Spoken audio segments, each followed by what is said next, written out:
അമ്മ അടുത്തേക്കാ പോന്ന്? എന്ത് പുഷ്പാണാവോ? അമ്മയുടെ എന്തോ ഒരു പൂവ് വിരിഞ്ഞിട്ടുണ്ട് പറഞ്ഞിട്ട് എന്നെ വിളിച്ചോണം. എന്ത് പൂവാന്നറിയില്ല. ആഹാ, ഇതെന്ത് പൂവാന്ന്? കല്യാണ സൗഗന്ധികം. ഇതാ കല്യാണ സൗഗന്ധികം? അതിന്റെ മണം എന്തെന്നാന്നറിയാം. പക്ഷേ കല്യാണ സൗഗന്ധികം ഇങ്ങനെയുണ്ടോ? ഒരു കട്ടപ്പൂവല്ലേ? അങ്ങനെയല്ല, ഇതാണ് ആ, നല്ല മണമുണ്ട് കേട്ടാ. സൗഗന്ധികം. അച്ചു ഇതാ കല്യാണ സൗഗന്ധികം നോക്ക്. ഇതെവിടുന്ന കിട്ടിയ നമുക്ക്? പണി സ്ഥലത്ത് കിട്ടിയതാ.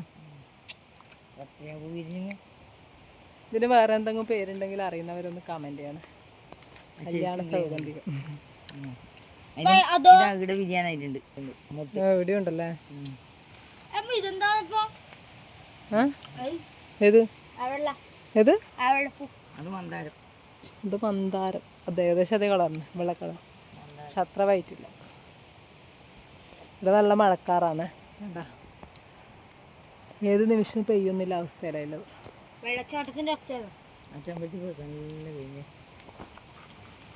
ഇതെല്ലാം അമ്മേടെ ചെടിത്തോട്ടം. നല്ലോണം ചെടിയെല്ലാം ഇപ്പം അതിൻ്റെ ഇടയ്ക്ക് കാടെല്ലാം കയറിയിട്ടുണ്ട്.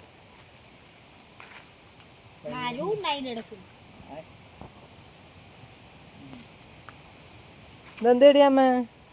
ഇത് ഇന്നലെ ഞാൻ ചോദിക്കണം വിചാരിക്കും. എന്തേടി അത് മുള്ളാന്നല്ലാണെന്ന്? വലിയ ചെമ്പട്ടി പൂ പോലത്തെ ഉണ്ട്.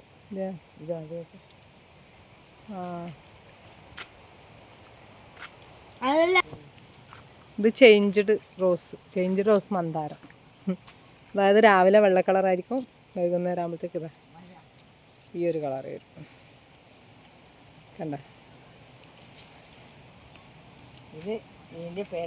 ഈ ചെടിയുടെ പേരെന്താണെന്ന് അറിയില്ല. ഇതാണെങ്കിൽ പിന്നെ ഒറ്റൊരു ചെടി ഉണ്ടായാൽ മതി. ഇവിടെ കാട് പോലെ മഴക്കാലമായാലും അതിൻ്റെ വേര് പോയിടത്തല്ല. വിത്ത് വീകുന്നതാണെന്ന് അറിയില്ല, നിറച്ചുണ്ട്. ഇതിൻ്റെ പേരെന്താന്ന് കറക്റ്റായിട്ട് അറിയില്ല. അച്ചൂട്ടാ, അച്ചൂട്ടൻ രാവിലെ തന്നെ മിഠായി തിന്നേ. കാണിച്ച മിഠായി കോപ്പിക്കോ. എവിടെ കോപ്പിക്കോ കിട്ടിയേ? അച്ചാച്ചൻ ഇന്നലെ പീടിയെ പോകുമ്പോൾ മിഠായി വേണമെന്ന് പറഞ്ഞിട്ട്. ഇതാണ് നമ്മുടെ പൈറ്റടിച്ചെടി. ഇടയിലായിട്ട് ഒരുപാട് ചെടികളുണ്ട്. ഇത് രസച്ചെടി.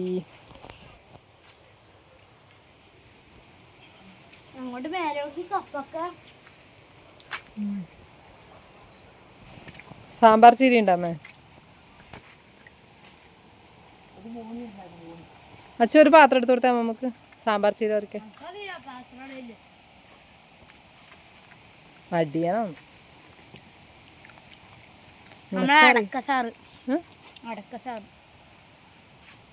ഇതെന്നാ സാധനം എനിക്കറിയാം. ഇതുവരെ കണ്ടില്ല ഈ ജീവിനെ.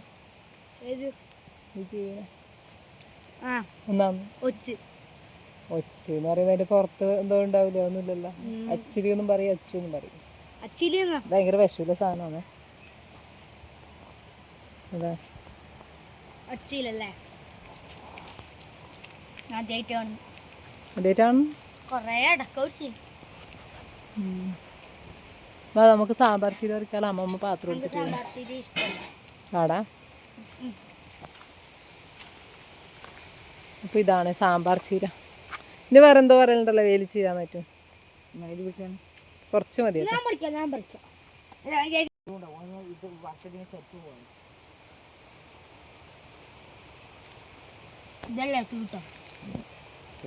ഇതെല്ലാം പറയുന്ന വെച്ചു.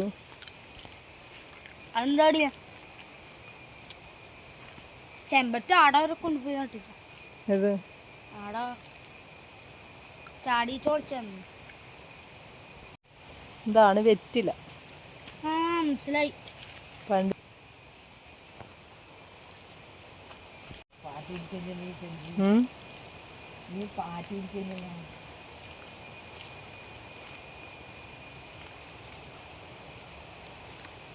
നല്ല വൃത്തി കഴുകണം. ഒച്ചെല്ലാം ഇരുന്നിട്ടുണ്ട്. കുന്നിൻ്റെ എന്ത് രസോ എന്റെ മുകളില്.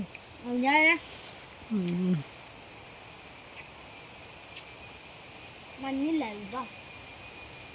അല്ല പണ്ടത്തെ വീട് അമ്മേന്റെ അമ്മമ്മേൻ്റെ ഏതാ രുക്കമ്മമ്മേൻ്റെ.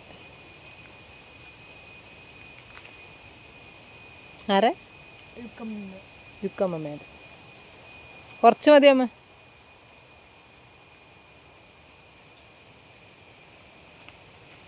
ഇത് വറക്കുമ്പോ ഒന്നും ഉണ്ടാവില്ല. ഓ അതെല്ലാം അറിയാലോ. വറക്കുമ്പോ ഒന്നും ഉണ്ടാവില്ല. ചെയ്യുവല്ലോ. വർക്കില്ല. കുരുമുളക് പിടിക്കുന്നത് വിളിക്കുന്ന സാമ്പാർ ചീര കഴുകി ചെറുതായിട്ടൊന്ന് കട്ട് ചെയ്ത് എടുത്തിട്ടുണ്ട്. ഇതിലേക്ക് കുറച്ച് ഉപ്പിട്ട് കൊടുക്കാം. ഞാൻ കല്ലുപ്പാണ് എടുത്തിട്ടുള്ളത്, അതുകൊണ്ട് കുറച്ചേ ചേർത്തിട്ടുള്ളൂ. ഇനി ഇതിലേക്ക് ഒരു 1/4 ടീസ്പൂൺ മഞ്ഞൾപ്പൊടി ചേർത്ത് കൊടുക്കണേ. ഇത് 1/4 ടീസ്പൂണിൽ കുറവേ വേണ്ടു, കാരണം ഇത്രയും ഇല ഉണ്ടായിട്ടുള്ളൂ. കുറച്ച് മഞ്ഞൾപ്പൊടി ചേർത്ത് കൊടുത്തിട്ടുണ്ട്. ഇനി കുറച്ച് ഇത് വേവാൻ ആവശ്യമായ ഇച്ചിരി വെള്ളം കൂടെ ഒന്ന് ചേർത്ത് കൊടുക്കണം, കാരണം ഈ സാമ്പാർ ചീരക്ക് കുറച്ച് വേവധികം. അപ്പം മുരിങ്ങയിലാണെങ്കിൽ തീരെ വെള്ളത്തിൻ്റെ ആവശ്യമില്ല, പക്ഷേ ഇതിന് കുറച്ച് വെള്ളം ഒന്ന് കുടഞ്ഞു കൊടുക്കണം. എന്നിട്ട് നമുക്കിത് അടച്ച് വെച്ച് വേവിക്കാം.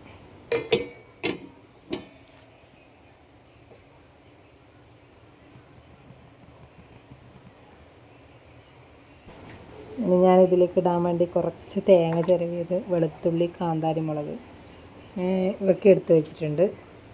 കുറച്ച് വെന്ത് വരുന്ന സമയത്ത് നമുക്കിവയെല്ലാം ഒന്ന് ചേർത്ത് കൊടുക്കണം.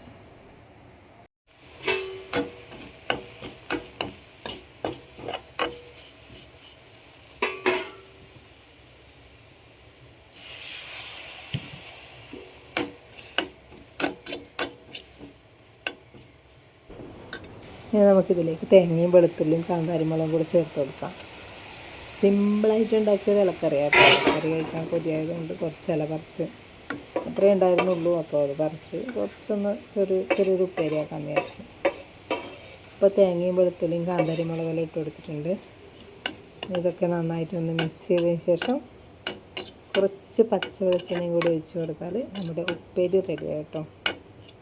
ഇത്രയേ ഉള്ളൂ കേട്ടോ ഇന്നത്തെ വീഡിയോ. കുറച്ച് പച്ച വെളിച്ചെണ്ണയും കൂടെ ഒഴിച്ച് കൊടുക്കുന്നുണ്ട്. അപ്പോൾ ഇത്രയേ ഉള്ളൂ ഇന്നത്തെ വീഡിയോ. അപ്പോൾ എല്ലാവരും നമ്മളെ വീഡിയോ കൊണ്ടൊന്ന് സപ്പോർട്ട് ചെയ്യണം. ഓക്കേ.